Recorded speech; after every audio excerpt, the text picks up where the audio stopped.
అయోధ్యాయ ప్రారంభ. పూర్వకాలంలో ఉల్కాముకుడనే మహారాజు గలడు. ప్రజలను కన్న బిడ్డల వలె పరిపాలించుతూ ఉన్నాడు. ఆ మహారాజు ఒక రోజున భద్రశీల నదీ తీరంలో తన భార్యతో కలిసి మహావైభవంగా సత్యనారాయణ స్వామి వ్రతాన్ని చేస్తూ ఉన్నాడు. అదే సమయంలో సాధు అనే ఒక వ్యాపారి పడవ నిండా ధనం వేసుకుని ఆ నది మీదుగా వెళుతూ మహారాజు చేస్తున్నాడేమిటో చూద్దామని పడవ నాపి మహారాజు వద్దకు వెళ్ళి, ఓ మహారాజా, ఇంత భక్తి శ్రద్ధలతో చేస్తున్నారే ఈ పూజ, ఏ పూజ, ఎందుచేత చేస్తున్నారు, ఇక్కడ చేస్తున్నారు అని అడిగినాడు.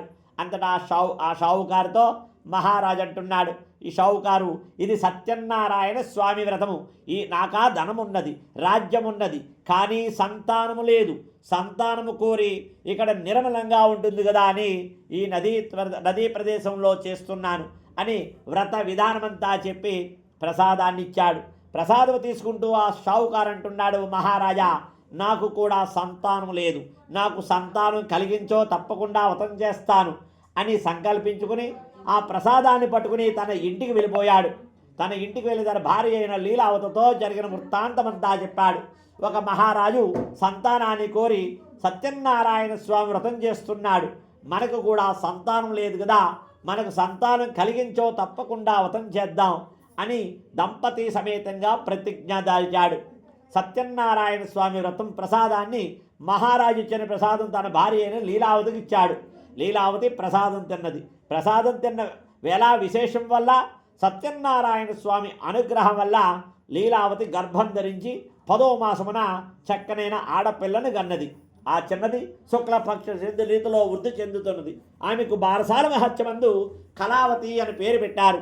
ఆ సమయంలో షావుకారు భార్య లీలావతి, నాదా, మనకు సంతానం లేనప్పుడు సత్యనారాయణ స్వామి వ్రతం చేద్దాం అనుకున్నాం కదా, ఇప్పుడు ఆ ఏర్పాట్లేమి చేసినట్లుగా లేదేమి అని జ్ఞాపకం చేసింది.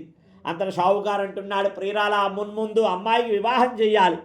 ఇప్పుడు బారసాల మహత్యమందు చాలా ద్రవ్యం ఖర్చు పెట్టేశాను. అదే వివాహ సమయంలో బంధువులందరూ విశేషంగా వస్తారు, అప్పుడు మహావైభవంగా చేద్దాం అని వ్రతానికి వాయిదా వేసి భార్యకు సమాధానం చెప్పి తాను వ్యాపారానికి వెళ్తున్నాడు. వ్యాపారాలు చేస్తున్నాడు, అనేక లాభాలు గడుస్తున్నాడే తప్ప సత్యనారాయణ స్వామి వ్రతం మాత్రం చేయడం లేదు. ఇంకా అమ్మాయి ఆటపాటలు చూడగా వివాహ వయసు వచ్చింది అని నిశ్చయించుకున్నాడు. ఒక దూతని పిలిచి, నీవు వెళ్ళి అమ్మాయికి తగిన వరుణ్ణి తీసుకురా అని ఆజ్ఞాపించాడు. ఆజ్ఞాపించబడిన దూత అన్ని దేశాలు తిరిగి కాంచనము అనే ఒక పట్టణం వెళ్ళి అక్కడ అన్నిటికీ అర్హుడైన సుందరుడైన ఒక వనిపుత్రుని తీసుకువచ్చాడు. రూపవంతుడు గుణవంతుడు అయిన పిల్లవాడిని చూచి షావుకారు మహావైభవంగా తన కుమార్తెనిచ్చి వివాహం చేశాడు. వివాహం పూర్తయింది కానీ సత్యనారాయణ వ్రతం మాత్రం చేయలేదు.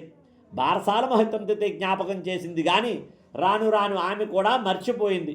రూపవంతుడు గుణవంతుడు అయిన పిల్లవాడు దొరికాడనే గర్వం చేత, తనకున్న ధనగర్వం చేత కూడా సత్యనారాయణ వ్రతం మాత్రం చేయలేదు. ఇంకా అల్లుడికి వ్యాపారంలో మెలుగులు చెబుదాం కదా అని అల్లుడిని తీసుకుని రత్నసానపురము అనే ఒక పట్టణం వెళ్ళి అక్కడ రత్నాల వ్యాపారం చేస్తున్నారు అల్లుడు మామలిద్దరూ. అదే సమయంలో సత్యనారాయణ స్వామి చాలా కోపించారు. ఈ షావుకారు సంతానం కలిగించో వ్రతం చేస్తానన్నాడు, సంతానమా కలిగింది, ఆ వ్రతమా చేయలేదు.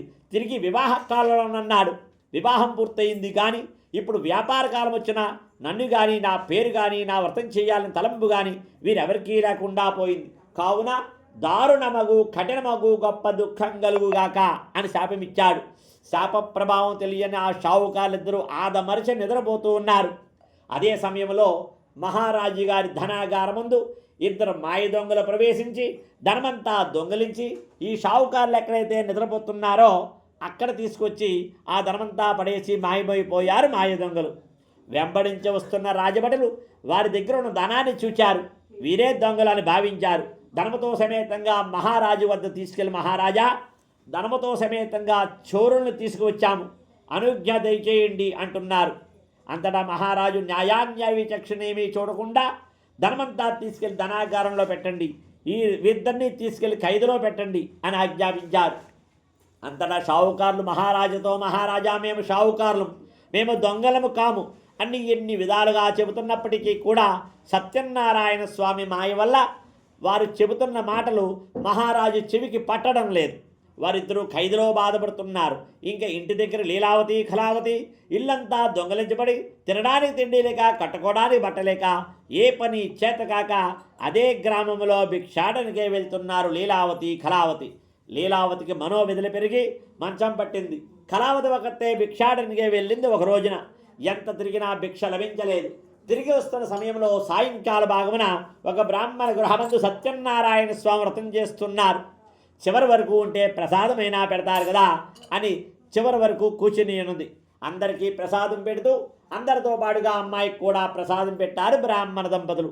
ఆ ప్రసాదం పట్టుకుని ఇంటికి వచ్చేటప్పటికి చాలా చీకటపడింది. ఇంటికి వచ్చిన కుమార్తెని చేరదీసి తల్లి అడుగుచున్నది, అమ్మాయి యుక్త వయసులో ఉన్న చిన్నదాను, ఇంత రాత్రి వరకు ఎక్కడున్నావమ్మా? నీ మనసులో ఉన్న ఉద్దేశం ఏమిటి? ఎవరైనా ఏమనుకుంటారు అని మందలిస్తున్నది. అందరి కుమార్తె తల్లితో అంటుంది, అమ్మా నేను ఒక బ్రాహ్మణ గృహమందు సత్యనారాయణ స్వామి వ్రతమట, చివరి వరకు ఉంటే ప్రసాదం పెట్టారమ్మా, ఇదిగోనమ్మా ప్రసాదం అని ప్రసాదం పెట్టినది. ప్రసాదం తిన్న వెంటనే ఆమెకు పూర్వవృత్తాంతమంతా జ్ఞాపకం వచ్చింది. అమ్మాయి మాకు సంతానం లేనప్పుడు సత్యనారాయణ స్వామి వ్రతం చేస్తామనుకున్నాము. అప్పుడు ఆ స్వామి దయవల్ల నీవు కలిగావు. అప్పుడు ఆ వ్రతం చేయలేదు. తిరిగి నీ వివాహ కాలంలో అనుకున్నాము. ఆ వ్రతాన్ని ఇప్పటికీ చేయలేదు కాబట్టే ఇలాంటి శిక్షలన్నీ విధిస్తున్నాయమ్మా అని అనుకుని, ఓ మహానుభావ సత్యనారాయణ స్వామి, నా భర్త నా అల్లుడు తప్పులు క్షమించి వారు ఇంటికి వచ్చినట్లు చేశావంటే నేను నీ వ్రతం చేస్తున్నాను మహానుభావ అని ప్రార్థన చేసింది. నామమాత్రంగా ప్రార్థన చేసే సంతోషించే సత్యనారాయణ స్వామి ఆ రాత్రి చంద్రకేతు మహారాజు గారి కలలో కనిపించారు. ఓ మహారాజా, నీ విధువరిలో బంధించావే, వారిద్దరూ నా భక్తులు, నాకు అపరాధం చేశారు కాబట్టే నీ దగ్గర శిక్షితులుగా చేశాను. ఏ తక్షణ విపర్యంతో వాడిని విడిచిపెట్టకపోతే, వారి వద్ద తీసుకున్న ధర్మ కంటే రెట్టింపు ధనాన్నిచ్చి సుఖంగాను సంతోషముగాను పంపించకపోతే నిన్ను నీ రాజ్యాన్ని ధనముతో సమేతంగా నశింపజేస్తాను అని చెప్పేటప్పటికీ మహారాజు తుల్లిపడి లేచి, ఏమిటి చెప్పమా, ఇలాంటి కలగన్నాను అని ఉదయాన్నే సభామండపాన్ని ఏర్పాటు చేసి సభాసదులందరికీ కలలో జరిగిన వృత్తాంతమంతా చెప్పి షావుకారులందరినీ తీసుకురండి ఆజ్ఞాపించారు. షావుకారు వస్తూ వారనుకుంటున్నారు కదా, ఈ మహారాజు న్యాయాన్యాయ విచక్షణేమీ చూడకుండా ఖైదులో పెట్టారే, ఇప్పుడు న్యాయం పేరు చెప్పి ఏ శిక్ష విధిస్తారో అని భయంగా వస్తున్నారు. అంతటా షావుకారులను చూసి మహారాజు, ఓ షావుకారులారా, మీరు భయపడక్కర్లేదు, మీకు జరిగిందంతా దైవాంశం కలిగిందే కానీ వేరొకటి కాదు అని క్షురకథమాదులు చేయించి నూతన వస్త్రాలిచ్చి వారి వద్ద తీసుకున్న ధర్మ కంటే రెట్టింపు ధనాన్ని ఇచ్చి వారిని సుఖంగాను సంతోషంగాను వెళ్ళమని ఆజ్ఞాపించారు. గోవింద గోవింద. వీర వెంకట సత్యనారాయణ స్వామి నమః. తృతీయోధ్యాయ సమాప్త. చతుర్థోధ్యాయ